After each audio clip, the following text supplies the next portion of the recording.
Oi, turma, bom dia. Bom, dando continuidade ao nosso vídeo, parte 2, nós estamos falando sobre o comportamento do processo de coagulação na remoção de compostos orgânicos solúveis na fase líquida. No nosso vídeo, parte 1, nós discutimos que tipo de compostos orgânicos nós podemos encontrar na fase líquida e quais são os compostos orgânicos passíveis de serem removidos por processos de coagulação.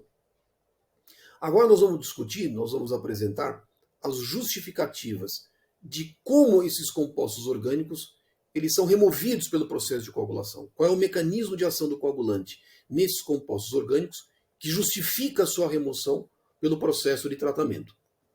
Pois bem, a gente sabe que a primeira operação unitária no tratamento de águas de abastecimento é o processo de coagulação.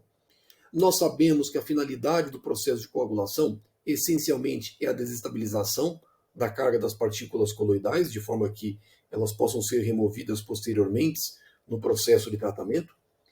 Mas também nós vimos que as águas naturais podem apresentar compostos orgânicos naturais, que são oriundos da degradação de matéria vegetal, que coletivamente nós chamamos de substâncias úmicas.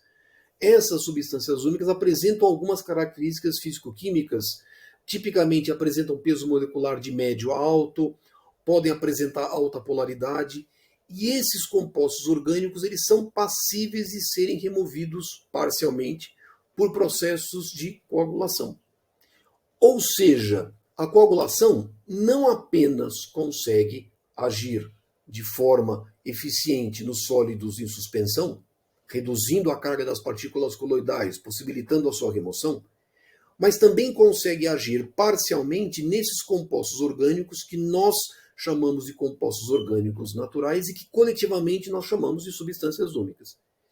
Como essas substâncias úmicas apresentam peso molecular mais alto e apresentam polaridade um pouco mais alta, elas são passíveis de serem removidas parcialmente por processo de coagulação.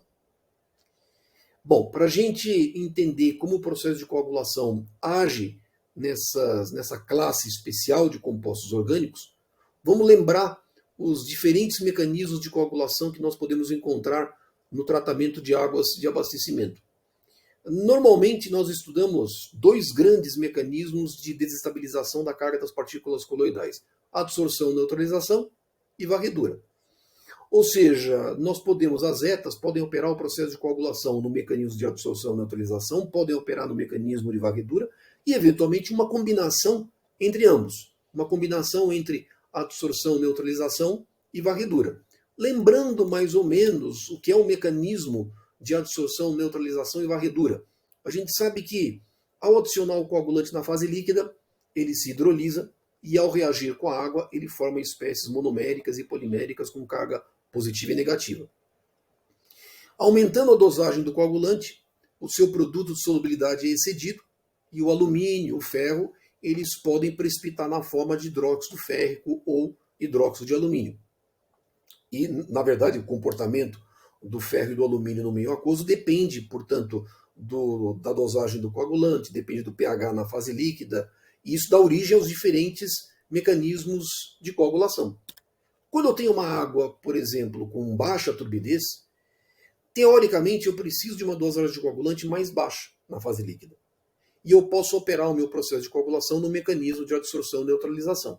Ou seja, eu coloco uma dosagem de coagulante relativamente baixa, porque eu sei que a turbidez da água é baixa, a concentração de coloides é baixa, então eu favoreço a formação dessas espécies monoméricas e poliméricas com carga positiva e que vão desestabilizar a carga das partículas coloidais pelo mecanismo de adsorção e neutralização. Quando a turbidez aumenta, eu preciso, intuitivamente, aumentar a dosagem de coagulante. E ao aumentar a dosagem de coagulante, porque eu tenho uma concentração de partículas coloidais maior na fase líquida, eu tenho que aumentar a dosagem de coagulante. Ao aumentar a dosagem de coagulante, o coagulante precipita-se na forma de hidróxido. E aí o que vai acontecer? Este hidróxido precipitado, ele vai envelopar a superfície da partícula coloidal, ela vai envelopar os coloides, reduzindo a carga das partículas coloidais. Isso dá origem ao mecanismo de varredura. Mas, da forma como nós estamos colocando aqui, nós estamos enxergando o processo de coagulação agindo tão somente nas partículas coloidais. No entanto, quando eu tenho uma fase líquida, quando eu tenho uma água natural, uma fase líquida, água bruta, eu tenho partículas coloidais. Mas além de ter partículas coloidais, eu tenho moléculas orgânicas presentes na fase líquida e que podem apresentar peso molecular maior, peso molecular menor, ou seja, os nossos compostos orgânicos naturais, eles apresentam natureza variável, podem apresentar diferentes massas moleculares, podem apresentar diferentes tamanhos moleculares. E as partículas coloidais da mesma forma. O que pode acontecer? Como as nossas partículas coloidais, elas são partículas com carga negativa, as nossas moléculas, os nossos compostos orgânicos naturais são altamente polares, elas tendem parcialmente a serem absorvidas na superfície das partículas coloidais. Então, alguns compostos orgânicos naturais eles podem serem absorvidos na superfície das partículas coloidais presentes na fase líquida. O que acontece? Quando eu coloco o coagulante, eu posso ter uma sequência de efeitos. Qual que é o primeiro efeito? Esses compostos orgânicos naturais presentes na fase líquida, lembrando que eles apresentam diferentes características físico-químicas de peso molecular, de tamanho, de carga, eles podem interagir com essas espécies monoméricas e poliméricas que apresentam carga positiva. E alguns desses compostos orgânicos naturais podem precipitar com essas espécies monoméricas e poliméricas, formando um precipitado, e serem removidas da fase líquida. Ou seja, nesse mecanismo de remoção, o que está acontecendo? Alguns compostos orgânicos naturais estão formando um precipitado com essas espécies hidrolisadas que têm origem no coagulante. Então aqui é uma interação que envolve alguns compostos orgânicos naturais e essas espécies monoméricas e poliméricas presentes na fase líquida. E aí vão formar um precipitado específico, ou seja, um composto que vai se precipitar e eu vou remover posteriormente no processo de tratamento. É lógico que esse mecanismo de remoção de compostos orgânicos naturais depende da composição química dos compostos orgânicos naturais presentes na fase líquida, depende do pH de coagulação, depende do tipo de coagulante e da dosagem do coagulante. Mas o mecanismo principal, a ação principal, se dá mediante a precipitação com as minhas espécies hidrolisadas do coagulante. Esse é o primeiro mecanismo. Segundo mecanismo, o que vai acontecer? E é o mais comum em estações de tratamento de água, porque a grande maioria acaba operando no mecanismo de varredura. Quando eu opero um mecanismo de coagulação na varredura, o que vai acontecer? Eu vou adicionar o coagulante, ele vai precipitar na forma de hidróxido e ele vai se precipitar na superfície da partícula coloidal.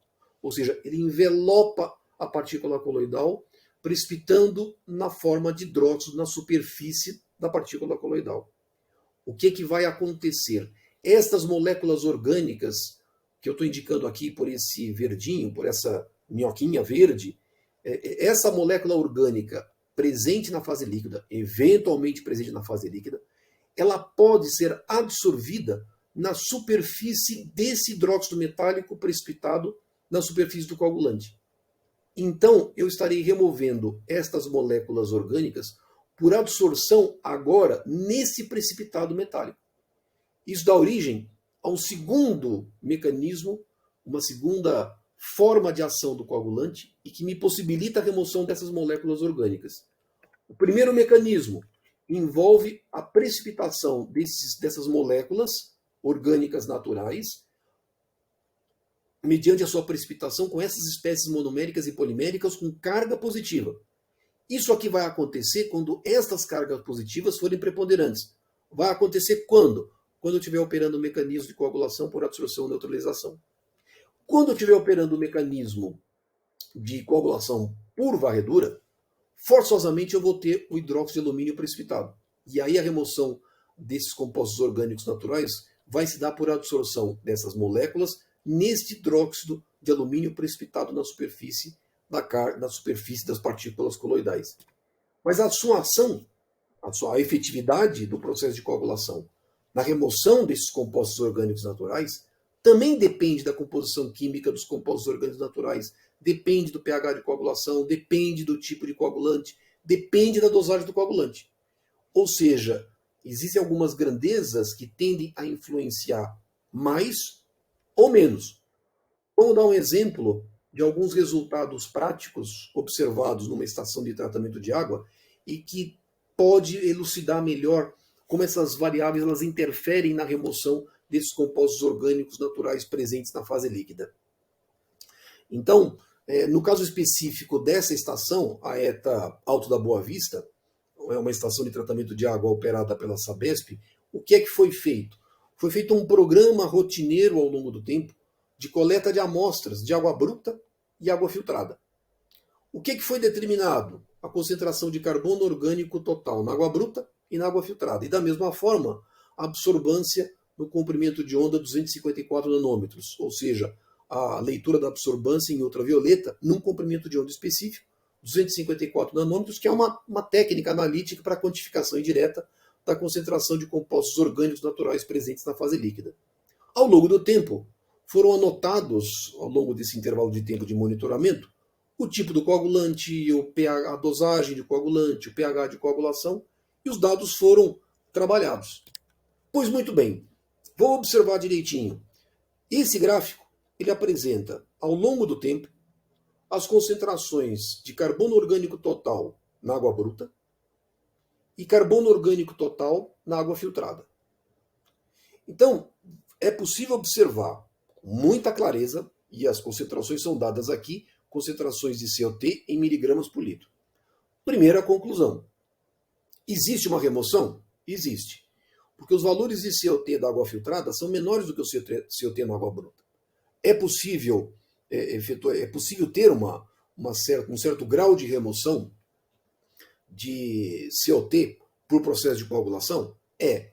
Mas veja que não é uma remoção de 100%. Não é tampouco uma remoção de 98%, 99%. Não. Existe uma remoção. Mas essa remoção não é de 100%. Por quê?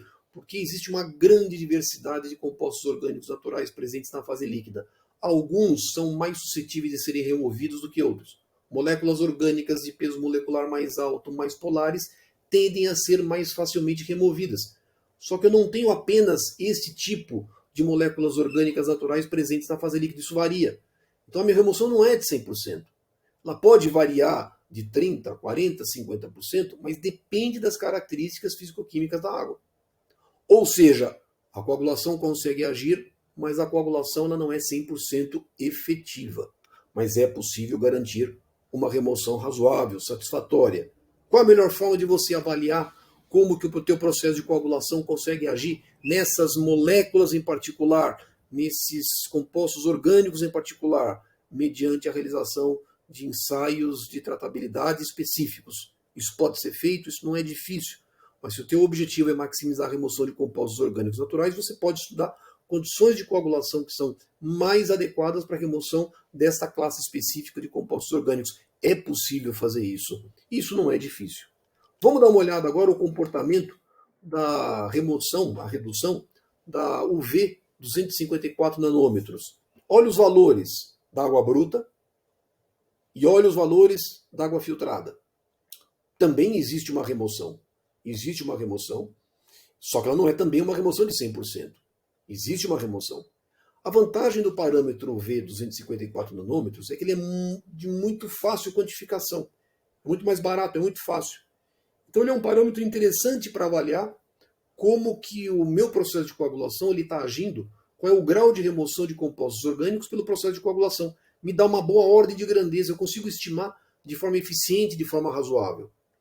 Então, por exemplo, eu posso primeiro tentar fazer uma correlação entre os valores, as concentrações de CO2 na água bruta e filtrada, agora todos os dados conjuntamente, com o valor da UV, 254 nanômetros. O que é interessante observar? Quanto maior é o valor do CO2 na fase líquida, maior tende a ser a UV também na fase líquida.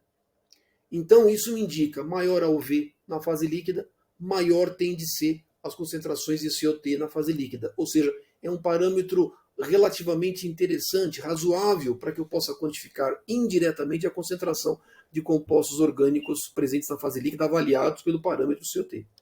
Agora, olha o que acontece. Vamos plotar juntos nesse gráfico a remoção em função do tempo. Remoção de quem?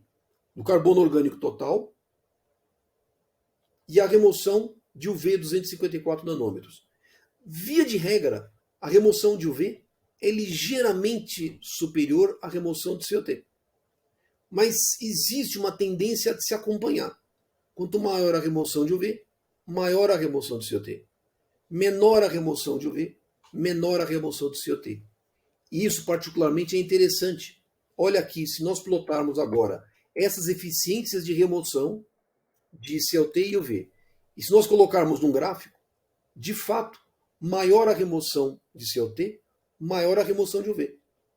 E da mesma forma, quanto menor for a remoção de UV, menor a remoção de COT, o que faz com que ambos os parâmetros tendam a se conversar. Veja que estas correlações são específicas para a água que você está estudando.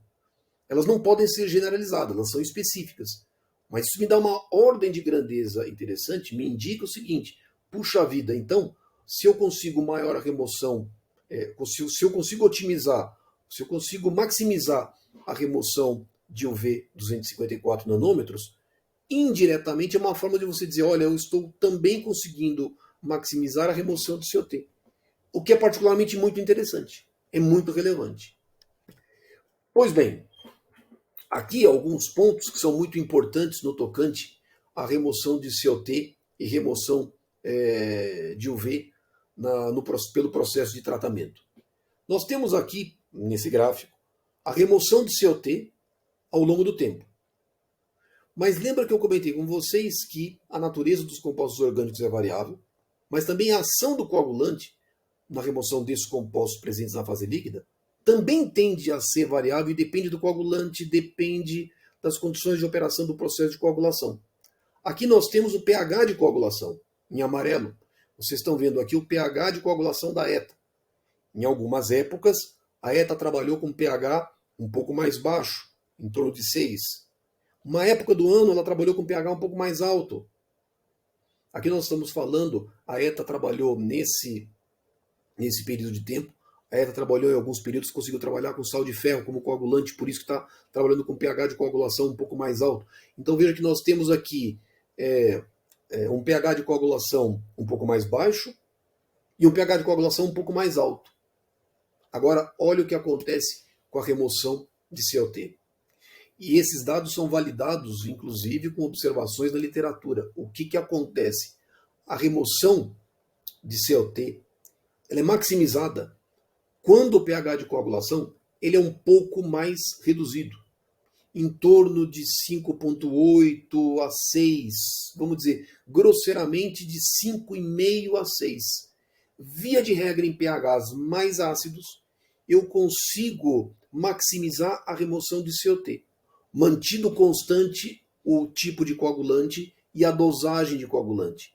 Quando eu subo o pH de coagulação, esta remoção do COT tende a cair, ela fica menor.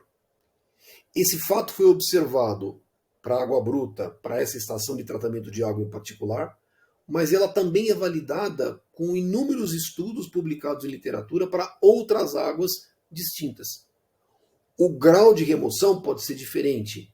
No entanto, existe uma tendência de que em pHs mais ácidos, a remoção de COT, a remoção de compostos orgânicos naturais, tende a ser mais alta quando eu opero o processo de coagulação em pHs mais ácidos e tende a ser mais alto quando comparado quando eu opero o processo de coagulação em pHs mais baixos. Ou seja, existe, via de regra, um conjunto de conclusões que a gente pode tirar quando nós operamos o processo de coagulação e os seus efeitos na remoção de compostos orgânicos naturais presentes na fase líquida. A coagulação remove compostos orgânicos naturais? Sim, remove. A remoção é 100%? Não. A remoção pode atingir valores de 20%, 30%, 40%, 60%. Varia em torno dessa faixa. Ela não é total, ela é parcial. Mas esta remoção depende do tipo de coagulante, depende da dosagem do coagulante, depende do pH de coagulação e depende da natureza desses compostos presentes na fase líquida. Normalmente, sais de ferro são mais efetivos que sais de alumínio. Sais de ferro se comportam melhor. Você consegue ter uma eficiência de remoção de COT maior quando você opera o processo de coagulação com sal de ferro do que quando comparado com sais de alumínio. Isso daí é um fato observado, é uma remoção ligeiramente maior, 10% maior, 15% maior. Sais de ferro normalmente são melhores quando eu quero maximizar, otimizar a remoção de compostos orgânicos naturais quando comparado com sal de ferro, sal de alumínio. pH de coagulação, normalmente o pH de coagulação mais efetivo e que me permite maximizar a remoção de COT normalmente acontece em torno de pH de 5,5 a 6,5. Isso, naturalmente, tem que ser buscado por meio de estudos específicos de tratabilidade. Mas, normalmente, a gente sabe, tem uma clara indicação de que pHs mais ácidos, a remoção é maior. Lógico que é possível, muitas vezes, né, a pergunta que as pessoas muitas vezes fazem é o seguinte: puxa vida, eu quero maximizar a remoção de COT, mas também não posso perder de vista que eu tenho que operar o processo de coagulação de forma eficiente para permitir uma boa remoção de partículas coloidais. É possível fazer essa otimização? É possível.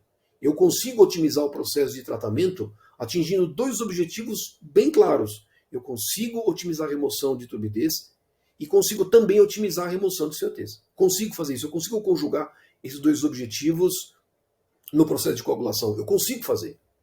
Só que muitas vezes, o que a gente acaba observando, é que a maximização da remoção de COTs normalmente acaba exigindo uma dosagem maior de coagulante.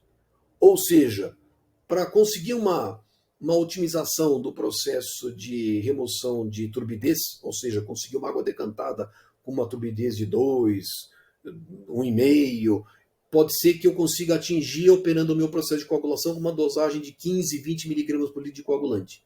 Mas muitas vezes o que a gente observa é que quando eu quero maximizar a remoção de COT, a dosagem de coagulante tem que ser maior.